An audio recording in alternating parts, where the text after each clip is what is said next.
Ladies and gentlemen, the President of the United States. Thank you. Welcome. I thank you all for coming. Particularly want to thank members of my cabinet for joining me here today in the Rose Garden. Tomorrow representatives of the world's major economies will gather in Paris to discuss climate change. Here in Washington, the debate about climate change is intensifying. Today I'll share some views on this important issue to advance discussions both at home and abroad. Climate change involves complicated science and generates vigorous debate. Many are concerned about the effect of climate change on our environment. Many are concerned about the effect of climate change policies on our economy. I share these concerns, and I believe they can be sensibly reconciled. Over the past 7 years, my administration has taken a rational, balanced approach to these serious challenges. We believe we need to protect our environment. We believe we need to strengthen our energy security. We believe we need to grow our economy. And we believe the only way to achieve these goals is through continued advances in technology. So we pursued a series of policies aimed at encouraging the rise of innovation, as well as more cost-effective clean energy technologies that can help America and developing nations reduce greenhouse gases, reduce our dependence on oil, and keep our economies vibrant and strong for the decades to come. I've put our nation on a path to slow, stop, and eventually reverse the growth of our greenhouse gas emissions. In 2002, I announced our first step to reduce America's greenhouse gas intensity by 18% through 2012. I'm pleased to say that we remain on track to meet this goal, even as our economy has grown 17%. As we take these steps here at home, we're also working internationally on a rational path to addressing global climate change. When I took office 7 years ago, we faced a problem. A number of nations around the world were preparing to implement the flawed approach of Kyoto Protocol. In 1997, the United States Senate took a look at the Kyoto approach and passed a resolution opposing the approach by a 95-0 vote. The Kyoto Protocol would have required the United States to drastically reduce greenhouse gas emissions. The impact of this agreement, however, would have been to limit our economic growth and to shift American jobs to other countries, while allowing major developing nations to increase their emissions. Countries like China and India are experiencing rapid economic growth, and that's good for their people, and it's good for the world. This also means they're emitting increasingly large quantities of greenhouse gases, which has consequences for the entire global climate. So the United States has launched, and the G8 has embraced, a new process that brings together the countries responsible for most of the world's emissions. We're working toward a climate agreement that includes the meaningful participation of every major economy and gives none a free ride. In support of this process and based on technology advances and strong new policy, it is now time for the United States to look beyond 2012 and to take the next step. We've shown that we can slow emissions growth. Today I'm announcing a new national goal to stop the growth of U.S. greenhouse gas emissions by 2025. To reach this goal, we will pursue an economy-wide strategy that builds on the solid foundation that we have in place.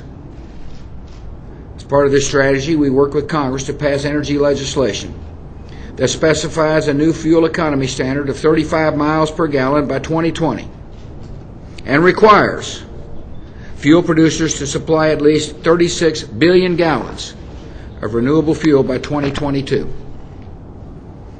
This should provide an incentive for shifting to a new generation of fuels like cellulosic ethanol that will reduce concerns about food prices and the environment. We've also mandated new objectives for the coming decade to increase the efficiency of lighting and appliances. We're helping states achieve their goals for increasing renewable power and building code efficiency by sharing new technologies and providing tax incentives. We're working to implement a new international agreement that will accelerate cuts in potent HCFC emissions. Taken together, these landmark actions will prevent billions of metric tons of greenhouse gas emissions from entering the atmosphere. These objectives are backed by a combination of new market-based regulations, new government incentives, and new funding for technology research. We provided billions of dollars for next-generation nuclear energy technologies.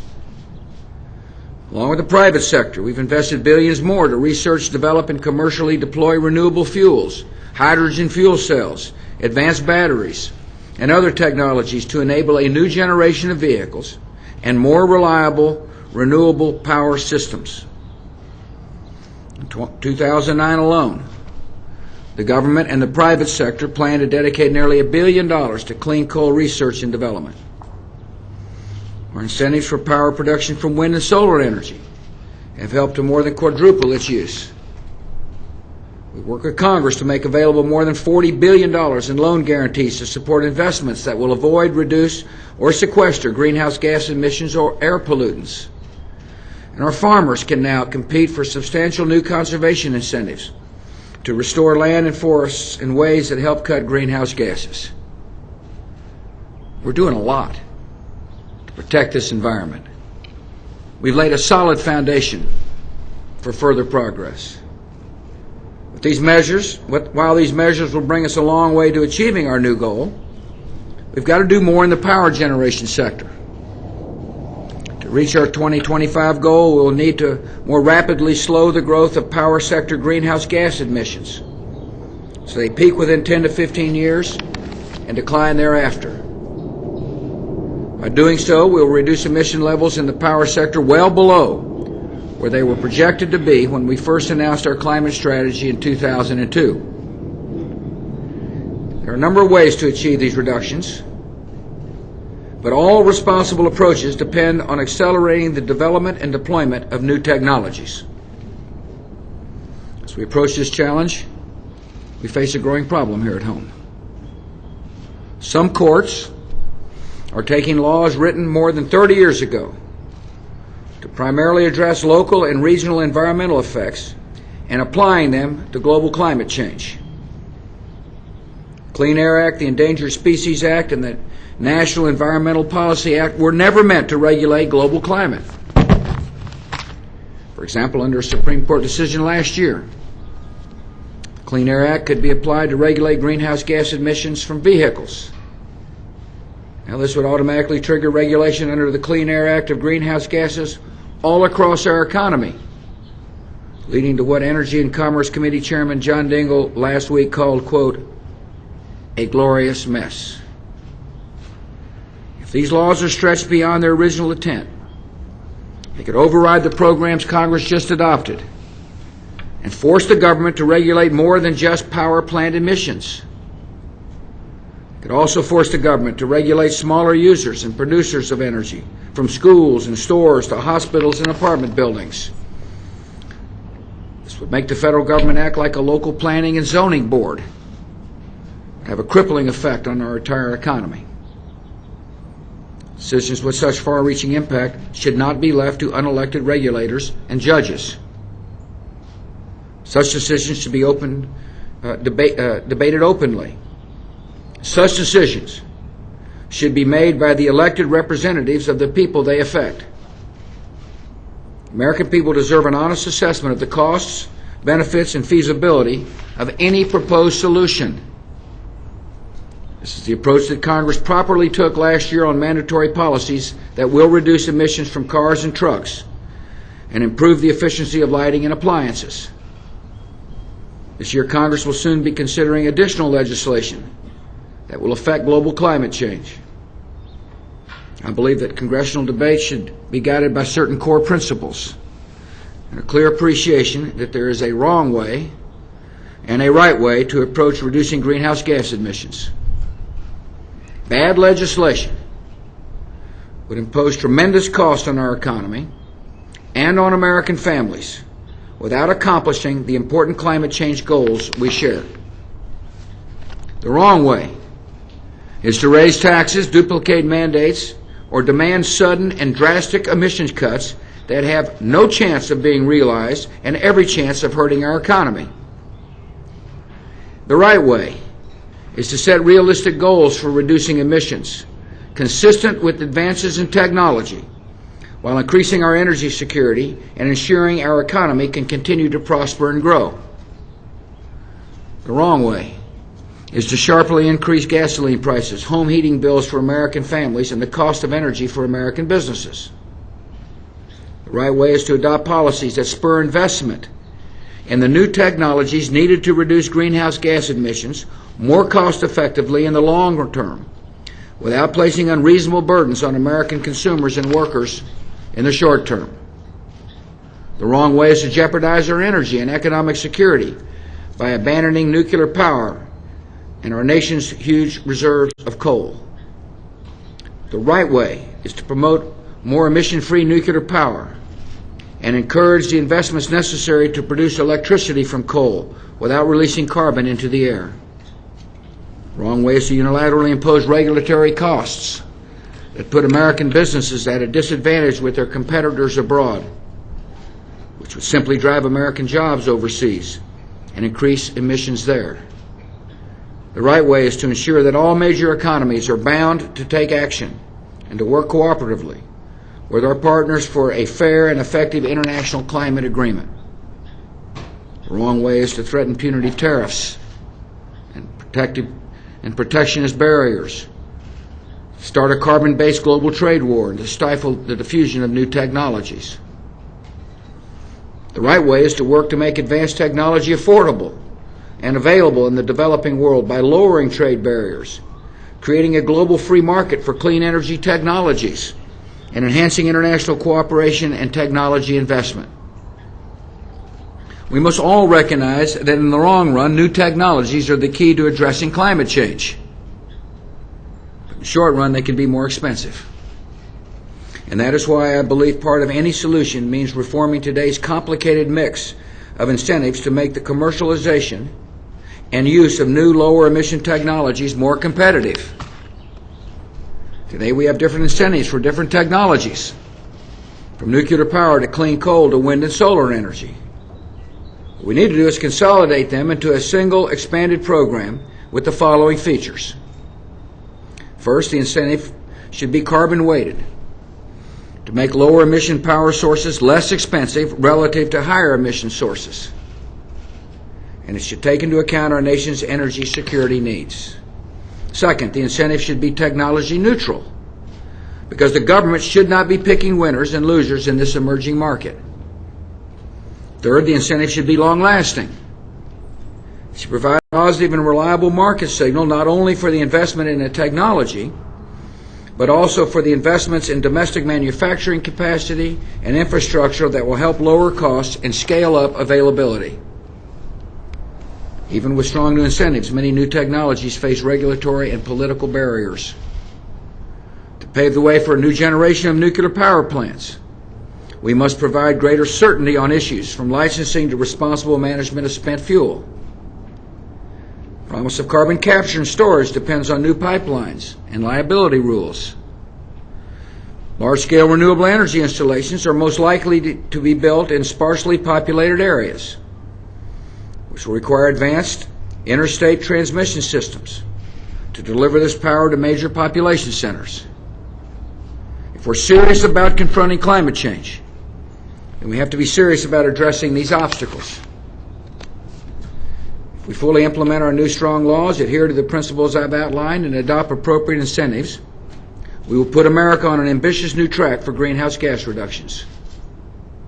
The growth in emissions will slow over the next decade, stop by 2025, and begin to reverse thereafter, so long as technology continues to advance. Our new 2025 goal marks a major step forward in America's efforts to address climate change. Yet even if we reduced our own emissions to zero tomorrow, we would not make a meaningful dent in solving the problem without concerted action by all major economies. So in connection with the major economies process we launched, we're urging each country to develop its own national goals and plans to reduce greenhouse gas emissions. Like many other countries, America's national plan will be a comprehensive blend of market incentives and regulations to reduce emissions by encouraging clean and efficient energy technologies. We're willing to include this plan in a binding international agreement, so long as our fellow major economies are prepared to include their plans in such an agreement. We recognize that different nations will design different strategies with goals and policies that reflect their unique energy resources and economic circumstances. But we can only make progress if their plans will make a real difference as well. The next step in the major economies process is a meeting this week in Paris. And I want to thank my friend President Sarkozy for hosting it. There, representatives of all participating nations will lay the groundwork for a leaders' meeting in conjunction with the G8 summit in July. Our objective is to come together on a common approach that will contribute to the negotiations under the UN Framework Convention of Global Climate once the Kyoto Protocol expires in 2012. This approach must be environmentally effective and economically sustainable. To be effective, this approach will require commitments by all major economies to slow, stop, and eventually reverse the growth of greenhouse gas emissions. To be economically sustainable, this approach must foster the economic growth necessary to pay for investments in new technology and to raise living standards. We must help countries in the developing world gain access to technologies, as well as financing that will enable them to take a lower carbon path to economic growth. And then there will be the Major Economies Leader meeting in July. That's the one I'll be going to, where we will seek agreement on a long-term global goal for emissions reductions, as well as an agreement on how national plans will be a part of the post-2012 approach. We'll also seek to increase international cooperation among private firms and governments in key sectors such as power generation, auto manufacturing, renewable fuels, and aluminum and steel. We will work toward the creation of an international clean technology fund that will help finance low-emissions energy projects in the developing world. We will call on all nations to help spark a global clean energy revolution by agreeing immediately to eliminate trade barriers on clean energy goods and services. The strategy I've laid out today shows faith in the ingenuity and enterprise of the American people, and that's a resource that's never going to run out. I'm confident that with sensible and balanced policies from Washington, American innovators and entrepreneurs will pioneer a new generation of technology that improves our environment, strengthens our economy, and continues to amaze the world. Thanks for coming.